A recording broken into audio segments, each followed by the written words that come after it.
अगर आपका टारगेट है ईएससी 2027 तो एक पेज को रिकॉल करना बहुत आसान है, एक पेज को रिवाइज करना इजी है। स्पीड बनती है जब आप इसकी बहुत सारा प्रैक्टिस कर चुके होते हैं। जैसे आप इलेक्ट्रिकल से दे रहे हो तो आपकी इलेक्ट्रिकल की जो सब्जेक्ट्स हैं, अगर आप इलेक्ट्रॉनिक्स से दे रहे हो तो इलेक्ट्रॉनिक्स की सब्जेक्ट। जब भी आपको लगता है कि यार वो वाला चैप्टर तो मैं भूल गया, आप उस समरी को पढ़ लीजिए तो आपको हर चीज रिकॉल होती जाएगी। Hello everyone, welcome to the GATE वाला। तो बच्चों, आज का ये सेशन बहुत ही इंपॉर्टेंट होने वाला है। जैसा आपको पता है कि ईएससी 2026 का मेन एग्जाम इसी संडे को फिनिश हुआ है। अब हम लोग आगे के बारे में सोच रहे हैं, यानी ईएससी 2027 के बारे में सोच रहे हैं। ईएससी 2027 के प्री एग्जाम में अभी 6 महीने बाकी हैं और मेन एग्जाम में अभी पूरा आपके पास में 1 साल है।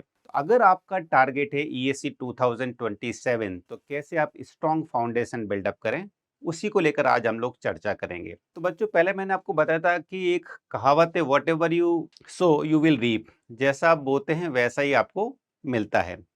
लेकिन आपको यहाँ पर ध्यान देने वाली बात होती है कि अगर आपका टारगेट ज़्यादा बड़ा है, जैसे अगर आपको आलू या टमाटर चाहिए तो वो आपको 5-6 महीने के अंदर अचीव हो जाते हैं। लेकिन अगर आपको मैंगो चाहिए तो उसके लिए आपको 7 साल मेहनत करनी पड़ती है, यानी 7 साल पहले बीज उगाना पड़ता है। यानी जितना बड़ा टारगेट होता है उतना ही गेस्टेशन पीरियड ज़्यादा होता है। तो अगर थोड़ा आप हाई टारगेट को लेके चल रहे हैं तो उसके लिए थोड़ी तैयारी भी आपको थोड़ी लंबी करनी पड़ती है, क्योंकि सिलेबस ज़्यादा है तो आपको थोड़ा ज़्यादा तैयारी करनी पड़ती है और उसके लिए आपको चाहिए होता है patience. So patience is the key. ध्यान रखिए, पैसेंस बहुत ज़रूरी है इस तरह के एग्जाम के लिए। तो गेट 2027 के अगर आप एस्पिरेंट हैं तो कैसे आप अपना फाउंडेशन बिल्डअप करेंगे कि आप इस एग्जाम को इजीली क्रैक कर पाएं, आज हम लोग इसी को डिस्कस करेंगे। तो देखिए, सबसे पहले हमारे पास में दो मेन प्रॉब्लम है जहां पर हम लोग ईएससी की बात करते हैं। पहली प्रॉब्लम है हार्ड सिलेबस। हार्ड सिलेबस का मतलब ये सिलेबस जो हम लोग ईएससी का है बहुत डिटेल सिलेबस है। अगर आप गेट से भी बात करें तो गेट से भी करीब 20-30% सिलेबस आपको ज़्यादा मिलेगा। और गेट में आपको एक ही तरह के क्वेश्चन को डील करना पड़ता है, यहाँ पर आपको ऑब्जेक्टिव वाले क्वेश्चन को भी डील करना है, डिटेल थ्योरी वाले क्वेश्चन को भी डील करना है, डेरिवेशन को भी डील करना है, और जो लंबे लंबे न्यूमेरिकल होते हैं वो भी आपको आने चाहिए। ठीक है। तो पहला है कि इसका सिलेबस अगर आप देखें as compared to GATE exam, यहाँ पर बहुत ज़्यादा है। दूसरा प्रॉब्लम है कि अभी आपका जो फाउंडेशन है, अभी की बात कर रहे हैं, बहुत सारे बच्चों का फाउंडेशन स्ट्रांग नहीं है। आपको फाउंडेशन स्ट्रांग बनाना है, पूरा का पूरा सिलेबस आपको कवर करना है। ठीक है। अब देखिए, बहुत सारी प्रॉब्लम अगर आप देखें तो आज जब से हमारा ऑनलाइन सिस्टम आया है तब से मार्केट में रिसोर्सेज की बाढ़ आ गई है। ठीक है। और ये कोई बहुत अच्छी बात नहीं है। नो डाउट, कभी कभी अच्छा लगता है कि फ्री में हमें रिसोर्सेज मिल रहे हैं, लेकिन कभी कभी कंफ्यूजन भी क्रिएट करता है। क्योंकि मैंने ऐसे बहुत से स्टार टीचरों के वीडियो देखे हैं जिनके वीडियो में जो उन्होंने समझा रखा है वो गलत है। मैं स्टार टीचर की बात कर रहा हूँ जिनका बहुत बड़ा बड़ा नाम है। ठीक है। तो सबसे पहले हमें ये सिलेक्ट करना होता है कि कौन सा रिसोर्सेज करेक्ट है। क्योंकि अगर आप एग्जाम में लिख के आओगे तो एग्जाम में आप ये नहीं कहोगे कि यार ये तो किसी स्टार टीचर की वीडियो में बताया गया था, उनको कोई मतलब नहीं है, उनके अकॉर्डिंग करेक्ट आंसर होना चाहिए। ठीक है। तो यहाँ पर पहले आपको किस टीचर को रेफर करना है, किस बुक को रेफर करना है, किस राइटर की बुक को आपको लेना है, वो सब पहले आपको ध्यान रखना बहुत ज़्यादा जरूरी है। ठीक है। फॉर्मूले बहुत सारे हैं, फॉर्मूला आपको याद करने पड़ते हैं, बहुत सारी सब्जेक्ट हैं, कौन कौन से फॉर्मूले आप याद करें, कौन कौन से फॉर्मूले छोड़ दें, कौन से फॉर्मूले आप एग्जाम टाइम में ही निकाल लोगे, क्योंकि हर फॉर्मूले को याद करना पॉसिबल नहीं होता। और क्या खाली फॉर्मूले को याद करने से मेरे क्वेश्चन हो जाएंगे? ठीक है, क्योंकि यहाँ पर खाली न्यूमेरिकल बेस्ड क्वेश्चन नहीं है, यहाँ तो आपके लिए ऑब्जेक्टिव पेपर भी है प्री में। ठीक है। इसके अलावा अगर आप सब्जेक्टिव पेपर की बात करें तो वहाँ पर डेरिवेशन भी आती है, वहाँ पर थ्योरी वाला पार्ट भी आता है। तो खाली न्यूमेरिकल करने से आपका काम बन जाए, ये यहाँ पर पॉसिबल नहीं है। अभी तक आपने पीवाईक्यू नहीं की है, लेकिन पहले आपको पीवाईक्यू एनालाइज करना पड़ेगा। देखिए, ईएससी नहीं, कोई भी एग्जाम ले लीजिए आप, वर्ल्ड में कोई भी एग्जाम के लिए सबसे मेन की है पीवाईक्यू। पीवाईक्यू से हमें ये पता लगता है कि किस तरह के क्वेश्चन पूछे जाते हैं। ठीक है। किन किन टॉपिक से ज़्यादा क्वेश्चन आते हैं, किन टॉपिक पे ज़्यादा फोकस करना है, कौन से ऐसे टॉपिक है जो बहुत ज़्यादा बड़े हैं लेकिन उसमें क्वेश्चन नहीं पूछे जाते बहुत ज़्यादा, आप उसको स्किप कर सकते हो। ठीक है। क्योंकि हमें स्मार्ट स्टडी करने की ज़रूरत है, हार्ड वर्क के साथ साथ हमें स्मार्ट वर्क करना ज़्यादा ज़रूरी है। टेस्ट देने में आप कहीं लेट तो नहीं हो रहे, ठीक है? आपको टेस्ट देने चाहिए, नहीं देने चाहिए, कब आपको टेस्ट देना स्टार्ट करना चाहिए, कब नहीं देना चाहिए, उसका आपको ध्यान में रखना है। और एक सबसे मेन चीज़ जो हर बच्चों का फोकस रहता है, सर मैं रिवाइज़ नहीं कर पा रहा हूँ, मैं जब पढ़ता हूँ मेरे को पूरा समझ में आता है, लेकिन बाद में मेरे को लगता है कि मेरे को याद नहीं रह पा रहा है, तो मैं कब रिवाइज़न करूँ, मेरे पे टाइम ही नहीं मिलता। हर दिन क्लास चल रही होती है, तो रिवीजन के लिए मैं कब टाइम निकालूँ, ठीक है? तो ईएसी में अगर आपको सक्सेसफुल होना है, तो 3 चीज़ें चाहिए। जो भी सब्जेक्ट आप कर रहे हैं, उसका कॉन्सेप्ट आपका क्लियर होना चाहिए, ठीक है? एक्यूरेसी होनी चाहिए, क्वेश्चन आप सॉल्व करते हो कितना एक्यूरेट करते हो। इसके साथ साथ आपको स्पीड भी रिक्वायर्ड है, स्पेशली प्री एग्जाम के अंदर जो ऑब्जेक्टिव एग्जाम होता है, क्योंकि ऐसा भी हो सकता है कि आपको पूरे के पूरे क्वेश्चन आते हो, लेकिन आप 40-50% से ऊपर अटेम्प्ट ही ना कर पाए, तो भी कोई आप सेलेक्ट नहीं हो पाओगे। तो स्पीड और एक्यूरेसी दोनों का बैलेंस बनाना है, क्योंकि दोनों एक दूसरे के अपोजिट हैं। आप ज़्यादा एक्यूरेट होने के लिए ट्राई करोगे तो आपका कहीं स्पीड कम हो जाएगा, ठीक है? और ज़्यादा स्पीड में जाओगे तो कहीं ना कहीं आप एक्यूरेसी से सेक्रीफाइस कर रहे होंगे। ये पिरामिड है जो एग्जाम के लिए हमें देखना पड़ता है।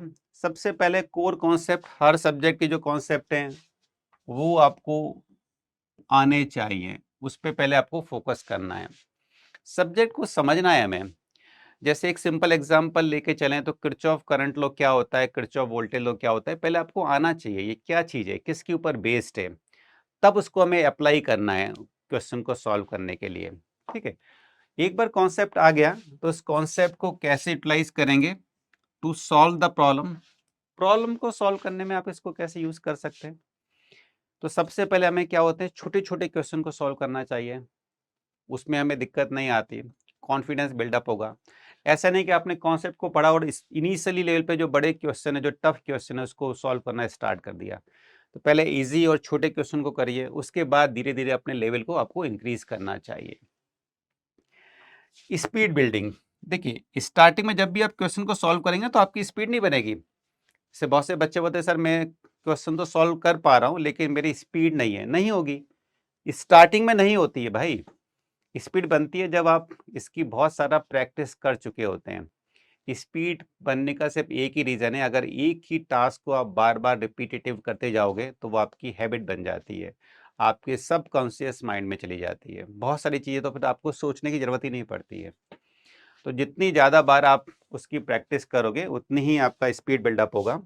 उसके बाद आपको रैंक स्ट्रेटेजी बनानी है, कैसे आप टॉप रैंकर्स में लेके आएंगे। तो ये एक पिरामिड है, कैसे कैसे आपको इस ईएससी वाले जो मुकाम है उसको आपको हासिल करना है। हमारे यहाँ साइंटिफिक नोट्स मेथड पे build notes that revise themselves, ठीक है? आप वीडियो देख लेते हैं, आपने बुक पढ़ ली, लेकिन फिर अल्टीमेटली आपको नोट्स बनाने पड़ते हैं। नोट्स बनाने का जरूरी इसलिए है कि आप अपने अकॉर्डिंग अगर चीज़ों को लिख रहे हैं, तो बुक्स तो इतनी बड़ी है, ठीक है? या अगर मैं वीडियो की बात करूँ तो बहुत सारे वीडियोस हैं, एक सब्जेक्ट के ही बहुत सारे वीडियोस हैं। तो क्या क्या इंपॉर्टेंट चीज़ आपको लिखनी है वो आपको ध्यान में रखना है। तो आपको डिटेल नोट्स भी बनाने पड़ते हैं, शॉर्ट नोट्स भी बनाने पड़ते हैं, हर तरह के नोट्स बनाने पड़ते हैं, ठीक है? इसके अंदर आपका 1 पेज की चैप्टर समरी बनाइए। ये किस चीज़ का सॉल्यूशन है, जो बच्चा बोलता है सर मैं तो पुराना वाला चैप्टर भूल गया, आप नए चैप्टर पे आ गए, जब आप उससे नेक्स्ट चैप्टर पे आओगे तो मैं ये वाला चैप्टर भूल जाऊंगा। तो हर चैप्टर की खाली 1 पेज की समरी बना लीजिए। जब भी आपको लगता है कि यार वो वाला चैप्टर तो मैं भूल गया, आप उस समरी को पढ़ लीजिए, तो आपको हर चीज़ रिकॉल होती जाएगी। बेसिकली हमें ऐसा लगता है कि हम पुरानी चीज़ों को भूल रहे हैं, लेकिन अगर आप जब देखोगे तो चीज़ें आपको रिकॉल होती हैं। तो एक पेज को रिकॉल करना बहुत आसान है, एक पेज को रिवाइज करना ईजी है। उसको रिवाइज कर लोगे तो आपको अंदर फिर वापस से कॉन्फिडेंस होगा कि हाँ मैं चीज़ों को भूला नहीं हूँ, वो मेरे को याद है।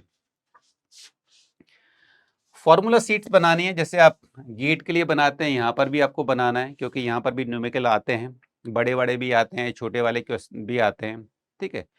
तो उनको सॉल्व करने के आपको न्यूमेरिकल की ज़रूरत होती है। तो हर टॉपिक में कौन कौन से फॉर्मूले जो आपको याद करने हैं, उसकी आप बनाइए फॉर्मूला सीट। और एक ये बहुत ही इंपॉर्टेंट चीज़ है, एरर नोटबुक। एरर नोटबुक का मतलब क्या होता है कि जब आपने कॉन्सेप्ट को रीड किया, आपने क्वेश्चन को सॉल्व करना स्टार्ट किया है।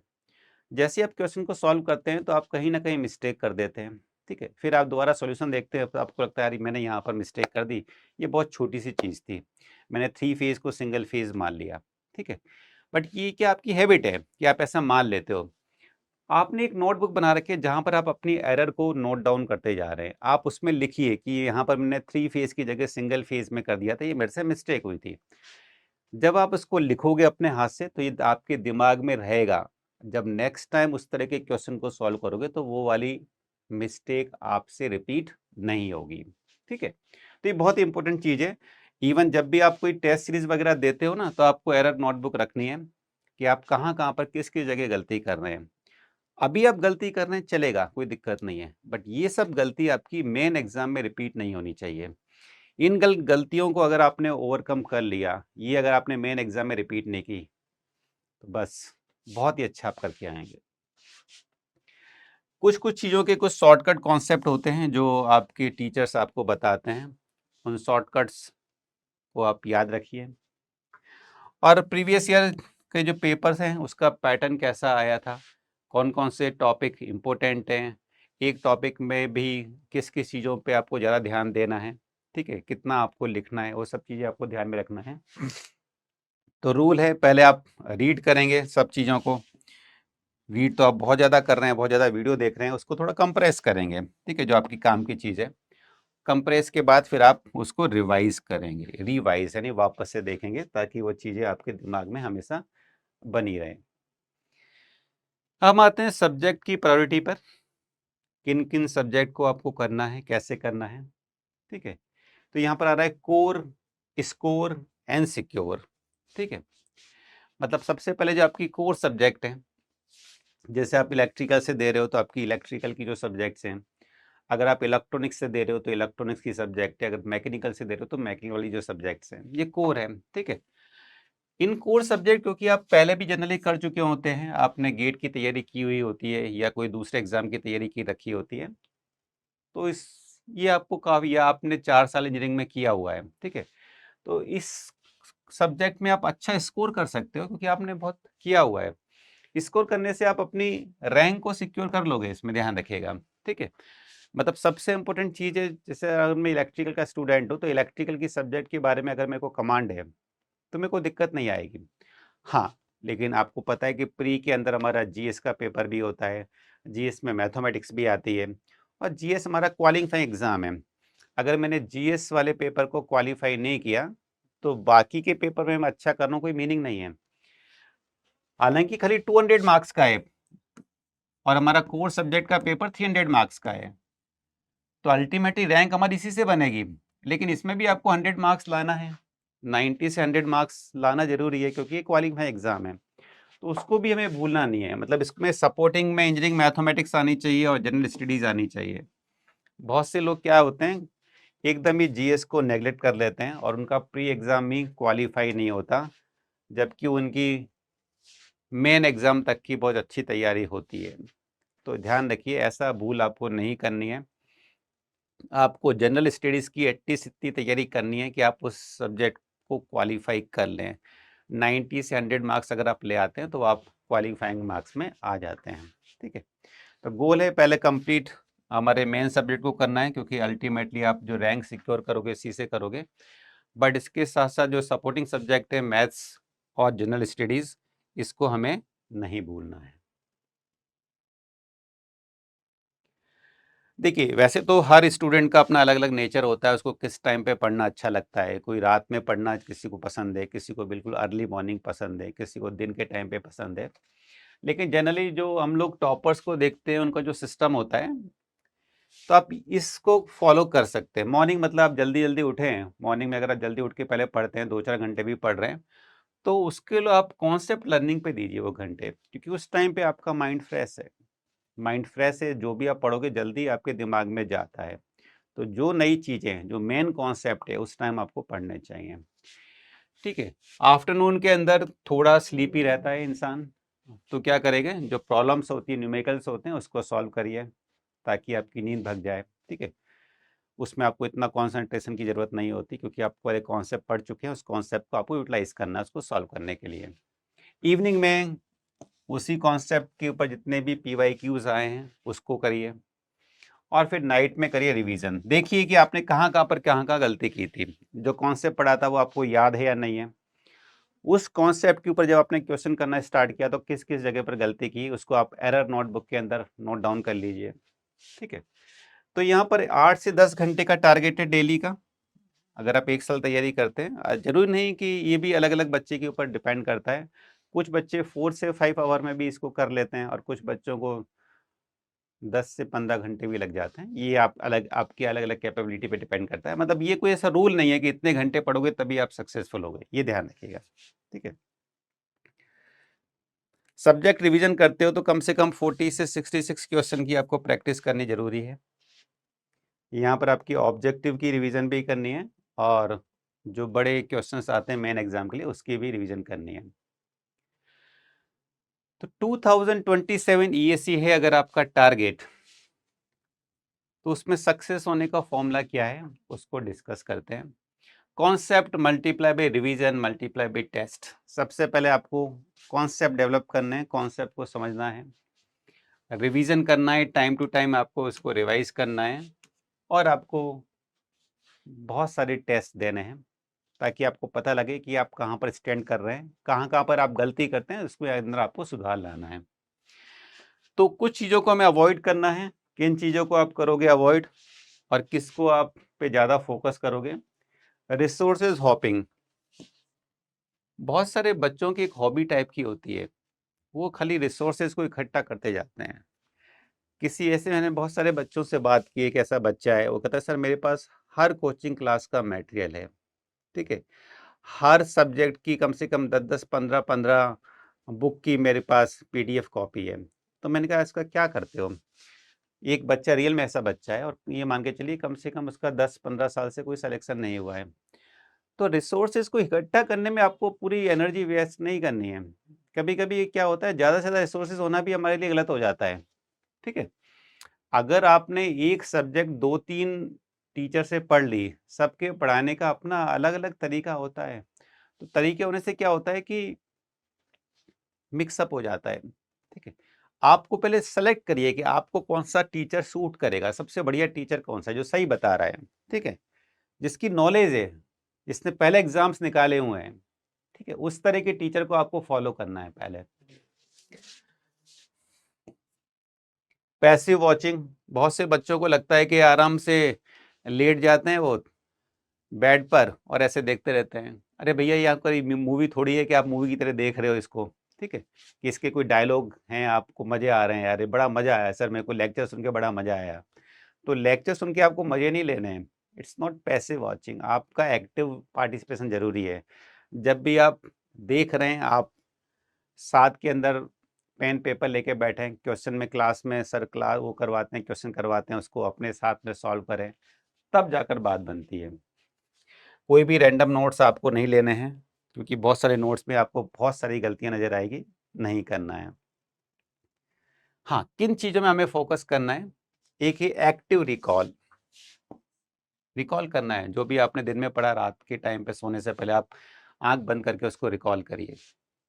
ठीक है, मॉक पेपर दीजिए, जितने से ज़्यादा दे सकते हैं अच्छी बात है। और एरर को ट्रैक करना बहुत ज़रूरी है, खाली पेपर को देने से काम नहीं चलेगा, बट उन पेपर में आप किन किन जगह पर मिस्टेक कर रहे हैं वो देखना भी आपको बहुत ज़्यादा ज़रूरी है। उनको आइडेंटिफाई करना है कि मैं यहाँ पर मिस्टेक क्यों कर रहा हूँ, और ये आगे ये मिस्टेक मेरे से नहीं होनी चाहिए। क्योंकि अगर ये मिस्टेक आप यहाँ पर कर रहे हैं और मेन एग्जाम में भी सेम मिस्टेक करके चले आए, तो ये मान के चलिए कि आपने जितने भी टेस्ट पेपर दिए उसका कोई मतलब ही नहीं रहा। टेस्ट पेपर देने का मतलब ये कि आप कहाँ कहाँ पर गलती करते हैं इन पेपर में कर लीजिए, और अपने दिमाग में रखिए कि मैं इस जगह पर गलती करता हूँ, ताकि मेन एग्जाम में मैं इस वाली गलती नहीं करूँ। तो ये था कि कैसे आप स्ट्रॉन्ग फाउंडेशन बिल्डअप करें। यहाँ पर मैंने आपको बताया, ये डिफरेंट डिफरेंट चैनल है। अगर आप मेरे से टेलीग्राम चैनल पर जुड़ना चाहते हैं तो अजय गुप्ता सर PW, ये मेरा ऑफिशियल टेलीग्राम चैनल है। आप इसमें मेरे साथ कनेक्ट हो सकते हैं, जुड़ सकते हैं। कोई भी डाउट हो आप डायरेक्ट पूछ सकते हैं। ये हमारे गेट वाला के बहुत सारे चैनल हैं। आप डायरेक्ट बारकोड से इसके साथ जुड़ सकते हैं। So this is all from my side. Thank you everyone.